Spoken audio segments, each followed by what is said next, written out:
Hello dear student, welcome my YouTube channel चेमन biology में आपका स्वागत है। यदि आप ग्रेगर जॉन मेंडल के प्रयोग के बारे में जानना चाहते हो तो वीडियो पर बने रहिए, क्योंकि आज का सभी टॉपिक महत्वपूर्ण है। 12वीं एग्ज़ाम है ना, बोर्ड में कई बार पूछे गए हैं इसको। ठीक है, मेंडल जिसे आनुवंशिकी के जनक कहा जाता है, उन्होंने प्रयोग किया था किसके ऊपर? मटर के ऊपर। ठीक है, मटर जिसका वनस्पतिक नाम है पाइजम सटाइवम। मोनोहाइब्रिड क्रॉस के बारे में पढ़ते हैं। मोनोहाइब्रिड क्रॉस किसे कहते हैं, या है ना, मोनोहाइब्रिड क्रॉस या एक संकरी क्रॉस, जब हम एक जोड़ी विपर्यायी लक्षण के मध्य एक जोड़ी विपर्यायी लक्षणों के मध्य होने वाले संकरण को क्या बोलेंगे? मोनोहाइब्रिड क्रॉस या एक संकरी संकरण कहते हैं। उन्होंने कैपिटल टी और स्मॉल टी ये क्या है? शुद्ध लंबा पौधा, और स्मॉल टी शुद्ध बौना पौधा को लेकर क्रॉस किए थे।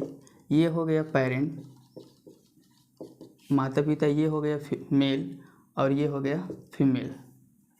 ठीक है, ये भी शुद्ध है,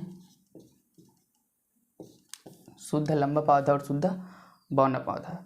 वास्तविक में मेंडल क्या बताना चाह रहा था कि ये जो है क्रोमोसोम है कैपिटल टी और ये जो है स्मॉल टी।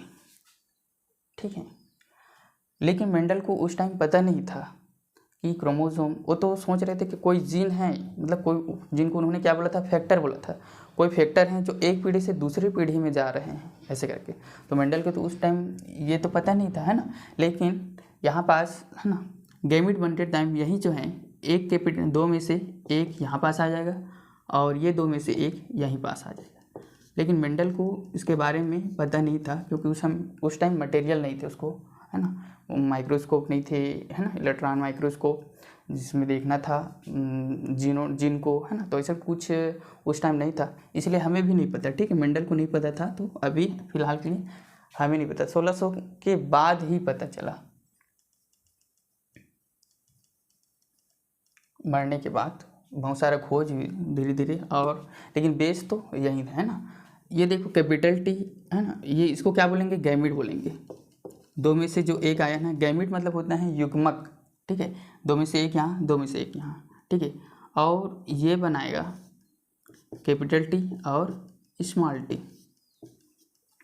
तो उसके जो आने वाला संतान है वो कैसे प्राप्त हुआ? लंबा। ठीक है, लेकिन हाइब्रिड यही है, वो हाइब्रिड जिसको हम पढ़ते हैं मोनोहाइब्रिड। ठीक है, इसका मिश्रण और इसका, है ना, इन दोनों का मिश्रित क्या होगा?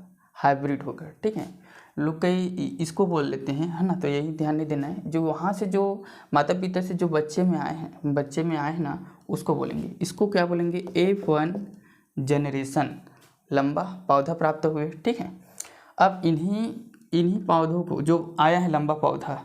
ठीक है, हाँ याद रखना, लंबा पौधा क्यों आया है? क्योंकि कैपिटल टी जो है स्मॉल टी के गुण को दबा दिए, है ना, अपने आप को उभरने नहीं दिया। इसी को तो हम लोग पिछले वीडियो में क्या बोले थे? प्रभावी बताया था ना। तो अगर नहीं देखे हो तो उस वीडियो को जाकर देख लो, तभी समझ आएगा ना। Capital T small T, capital T क्या है? स्मॉल टी के गुण को दबा दिया, उभरने नहीं दिया और लंबा प्लांट बन गया। ठीक है, और इन्हीं के बीच क्या होता है? अब सेल्फ पॉलिनेशन बोलते हैं जिसको, सेल्फ पॉलिनेशन क्या है? अब उसी पौधे के बीच में हो रहा है पॉलिनेशन, जो है परागण जो है ना। तो कैपिटल टी और कैपिटल टी स्मॉल टी के बीच हो रहे हैं, है ना। तो अब ये क्या है? अब गैमीट ऐसे बनेगा, इसका भी गैमीट, ये F1 पीढ़ी में है ना, और सेकंड पीढ़ी बना रहे हैं कैपिटल टी। ये भी हुआ पेरेंट बोल सकते हैं इसको, इन दोनों के बीच हुआ तो कैपिटल टी और स्मॉल टी। अलग अलग हो जाएगा गैमीट जो है। इसके पास क्या है? कैपिटल टी और स्मॉल टी, गैमीट अलग अलग है। ठीक, अब इन दोनों के भी देखो, ये कैपिटल टी है, ध्यान से देखना इस वीडियो को। कैपिटल टी है, इन दोनों के बीच पहले क्रॉस कराते हैं, उसके बाद स्मॉल टी इन दोनों के बीच करते हैं। तो कैसे आते हैं, ठीक। ये कैपिटल टी है यहाँ से और ये कैपिटल टी है, एक यहाँ से यहाँ से, दूसरा ये कैपिटल टी है और ये स्मॉल टी यहाँ पास, इससे करा दिए। उसके बाद कैपिटल टी और स्मॉल टी, और ये एक और बच गया, स्मॉल टी और स्मॉल टी, ठीक है। तो F2 पीढ़ी में इसके यहाँ से और यहाँ से, इसको यहाँ से और यहाँ से, ठीक है। तो F2 पीढ़ी में कैसा संतति उत्पन्न हुए हैं, तो है ना, पहला ये कैपिटल टी फिनोटाइप पहले देख लेना। कैपिटल टी कैसे संतति उत्पन्न हो, लंबा पौधा, कैपिटल टी स्मॉल टी कैसे दिखेगा, फिनोटाइप लंबा, और ये लंबा है ना, यहाँ पास भी, यहाँ पास ही, हाँ। और ये स्मॉल टी शुद्ध बौना पौधा, ये दिखा बौना, ठीक है ना। तो लंबा कितना आया, मतलब फिनोटाइप जो बाहरी रूप रंग आकार है ना, जो देख हम शो होते हैं जिसको बोलते हैं 1 2 3, इसको बोलेंगे फिनोटाइप 3। और एक जो है बौना पौधा आया 1। तो फिनोटाइप की रेशियो कितना आया, फिनोटाइप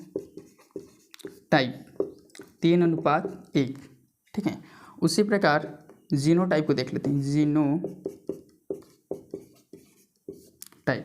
जीनोटाइप मतलब जीन को देखना है अपना। कैपिटल टी 4 में से कितना है, केवल एक ही है, ठीक है। और कैपिटल टी स्मॉल टी कितना है, यहाँ पास भी और यहाँ पर 4 में से 2 हैं, और स्मॉल टी कितना है, 1 है। इसी को बीएससी नर्सिंग में अभी पूछा गया था जीनोटाइप को, ठीक है, कि मोनोहाइब्रिड टास्क का रेशियो कितना होगा करके, ठीक है। तो ये एग्ज़ाम में आ चुके हैं। अगर ये समझ में आए तो एक और सरल ट्रिक है ना, F2 पीढ़ी में कैसे बना सकते हैं। देखो ये कैपिटल टी है ना, चलो ऐसे लिख देता हूँ, और स्मॉल टी ये देखो, और ये क्या है कैपिटल टी, और ये देखो स्मॉल टी। सेल्फ फॉर्मेशन है, इधर का हम लोग मेल ले लेते हैं और इधर का फीमेल, ठीक है। कैपिटल टी इसको इसके साथ कराऊंगा, फिर इसके साथ कराऊंगा। ये कैपिटल टी हुआ और ये कैपिटल टी, ये कैपिटल टी और ये स्मॉल टी, ये स्मॉल टी और ये कैपिटल टी। तो मैं इसको ऐसे लिख सकता हूँ, ठीक है। और ये स्मॉल टी, ठीक। तो ऐसे हम क्रॉस करा सकते हैं। अगर इधर समझ नहीं आए तो ये काम आएगा, ठीक है। कैपिटल टी कितने हैं, देखो जीनोटाइप इसका 1 और ये 2 लंबा पौधा आए हैं, और ये शुद्ध बौना पौधा। इसमें जो है शुद्ध है ना, केवल 1 है, ये हाइब्रिड हैं, और ये शुद्ध लंबा पौधा और ये शुद्ध बौना पौधा, और 2 क्या हुआ, हाइब्रिड है ना।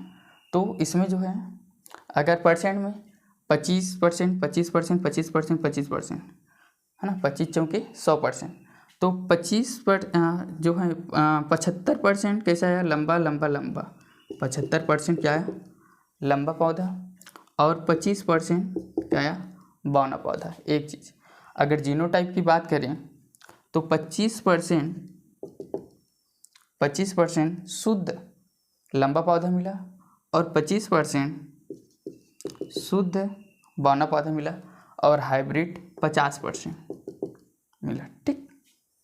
तो इस प्रकार मोनोहाइब्रिड रास को बनाने के एक सरल तरीका है ना। उसके बाद एक तीर से 2 निशान कैसे मारे, है ना। जैसे कि ये देखो मेंडल के अनुवांशिकी के नियम, है ना, प्रभाविता का नियम। सबसे पहले 3 प्रकार के नियम दिए थे। पहला प्रभाविता का नियम, जिसको हम लोग डोमिनेंस बोलते हैं, है ना, लॉ ऑफ डोमिनेंस। दूसरा पृथक्करण का नियम, लॉ ऑफ सेग्रीगेशन, या फिर युग्मकों का शुद्धता का नियम, और तीसरा होता है स्वतंत्र अपव्यूहन का नियम। तो ये जो पेपर में आएगा, मान लीजिए प्रभाविता का नियम क्या है या पृथक्करण का नियम क्या है, तो आप इस चार्ट को बना सकते हो मोनोहाइब्रिड क्रॉस को। क्यों, इसको समझते हैं। जैसे आपको बताया था प्रभाविता का नियम, है ना, किसे कहते हैं, प्रभावी मतलब किसी दूसरे के गुण को दबा देना और उभर जाना, या स्वयं उभर जाना, है ना। तो यहाँ पास हम लोग क्या किए थे, एक लंबा पौधा लिए थे और एक शुद्ध लंबा पौधा और शुद्ध बौना पौधा लिए थे, है ना, एक ही विपर्य लक्षण को लिए थे। तो उनके बीच जो आने वाला संतान है वो कैसे प्राप्त हुआ, लंबा। यहाँ से तो स्मॉल टी आए थे लेकिन इसका गुण क्या हो गया, दब गया और उभर ना पाया, ठीक है। तो इस प्रकार इसको हम क्या बोलेंगे, प्रभाविता का नियम। दूसरा होता है पृथक्करण का नियम। पृथक मतलब अलग करना या युग्मक का शुद्धता एकदम देखना, प्योरिटी बोलते हैं, शुद्ध रूप से बाहर निकलेगा। देखिए हम लोग क्या किए थे, दो पेरेंट हैं, दोनों पेरेंट के मध्य क्रॉस कराए, है ना, शुद्ध लंबा और शुद्ध बौना पौधा को। अब कैपिटल टी और स्मॉल टी आया, ठीक है, और लंबा पौधा।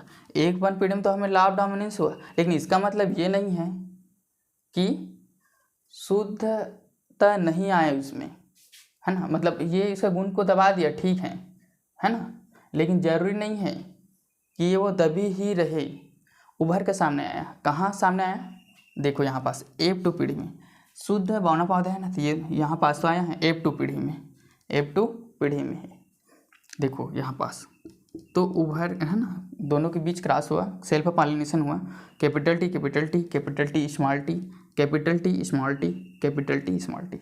तो यहाँ पास जो दिखे हैं, ठीक है, शुद्ध बौना पौधा वो यहाँ पास भी तो दिख रहे हैं, ठीक। तो हम नहीं कह सकते कि हमेशा डोमिनेंस ही रहेगा, मतलब प्रभाविता ही रहेगा। F2 पीढ़ी में जाने के बाद अपने आप को क्या करते हैं, शो करते हैं। इसी प्रकार हम लोग अगर डाई हाइब्रिड में भी देखें तो वहाँ पास भी देखने को मिलेगा, है ना, प्रभाविता का नियम और पृथक्करण का नियम, है ना, अपने आप को शो करेगा, ठीक है। तो इस तरह मेंडल के आनुवांशिक नियम, है ना। अब तीसरा होता है स्वतंत्र अपव्यूहन का नियम। इसको हम डाई हाइब्रिड में पढ़ेंगे, एंड में, मतलब द्विसंकर क्लास में, स्वतंत्र अपव्यूहन का नियम, ठीक है। जीनोटाइप और फिनोटाइप में क्या अंतर है, अब यहीं से पता चल जाएगा जीनोटाइप और फिनोटाइप। पहला,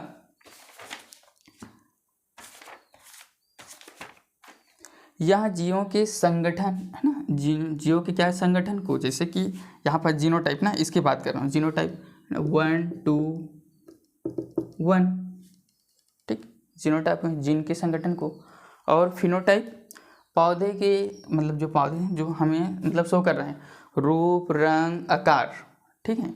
तो भी तो यहाँ देखिए ना 3:1 जी।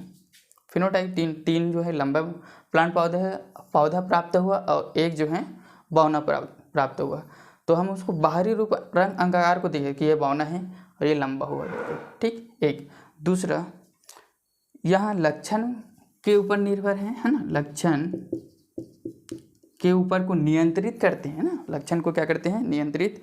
और दूसरा जीन प्रारूप पर, यहाँ जीन के प्रारूप पर क्या करेगा, नियंत्रित करेगा, जीन प्रारूप और ये लक्षण प्रारूप, ठीक। तीसरा होता है समान जीनोटाइप, जीनों के फिनोटाइप अथवा लक्षण प्रारूप के द्वारा भिन्नता होगी, ठीक है। लक्षण की प्रारूप पर भिन्नता आएगी, वहाँ जीन पर निर्भर करेगी, है ना। और ये जो है हो सकते हैं समान फिनोटाइप वाले, है ना, भिन्नता हो सकते हैं, जरूरी नहीं है, भिन्नता हो सकते हैं, ऐसे ना, ये इसमें भिन्नता आएगी, इसमें हो सकते हैं, ठीक है।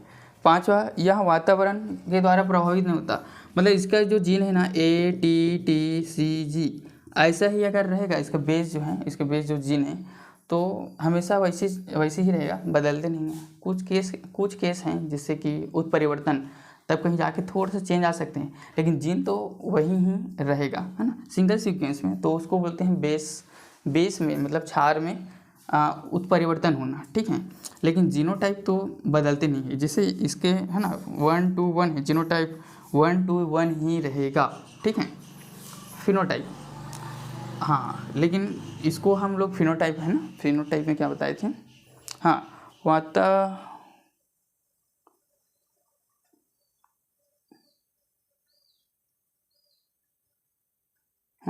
लक्षण प्रारूप में, इसको हम लोग नहीं बता सकते कि बाहरी वातावरण की वजह से इसमें चेंज आ रहे हैं करके, ठीक है। तो ये चेंज हो सकते हैं, जैसे कि आप लोग कहीं मतलब सांवला है, सांवला कोई व्यक्ति और काम धूप में काम करने जा रहे हैं, ठीक है, तो उसके अंदर एक मेलेनिन नाम, बहुत देर से धूप में काम कर रहे हैं तो स्किन के ऊपर मेलेनिन आए तो उसका रंग थोड़ा सा परिवर्तन हो जाएगा, है ना, मतलब काला दिखाई देगा व्यक्ति जो है, तो है ना। और उसके बाद जैसे ही है ना छाए में जैसे चले जाएगा तो धीरे धीरे मेलेनिन कम होगा और फिर वही जो शेप है, जो रंग है वो आ जाएगा उसमें, ठीक है। पांचवा, वातावरण द्वारा प्रभावित नहीं होता। ये वातावरण के द्वारा प्रभावित नहीं होगा, वातावरण के ऊपर प्रभावित नहीं होगा, लेकिन ये फिनोटाइप में हो सकते हैं, वातावरण प्रभावित हो सकते हैं, ठीक है। आप धूप में जाओ, है ना, बरसम जाओ, गर्मी में, है ना, तो जीनोटाइप वहीं का वहीं रहेगा, वो सीक्वेंस वहीं का वहीं रहेगा, बदलेगा नहीं। हाँ, लेकिन आप सांवला हो या आप गोरा और बहुत ज़्यादा धूप में आप काम कर रहे हो तो वातावरण बिल्कुल आपको इफेक्ट पहुंचाएगा, है ना, फिनोटाइप पहुंचा सकते हैं। छठवा, किसी जीव का जीन प्रारूप जीवन परिवर्तन एक साथ ही रहेगा। छठवा, एक साथ ही रहेगा इसके जीनोटाइप, है ना। आज जैसे मेरे, है ना, जो बनाने वाला जीन है आज भी वही है और 50 साल के बाद भी वही रहेगा, है ना, लेकिन ये ऊपर नीचे होते रहते हैं, है ना। कहते हैं ना, पहले बहुत ज़्यादा गोरा दिख रहे थे, आप भी बहुत ज़्यादा सांवला हो गए, ऐसे करके, है ना। तो फिनोटाइप के ऊपर क्या होता है, चेंज होता रहेगा, है ना, चेंज होता रहेगा, ठीक है। थैंक यू ये वीडियो देखने के लिए। समझ आया तो बिल्कुल सब्सक्राइब करना। यदि आप चाहते हो कि, है ना, और वीडियो मेरे पास पहले पहुँचे तो बेल आइकन को प्रेस कीजिए ताकि सबसे पहले आप ही के पास पहुँचे। Thank you.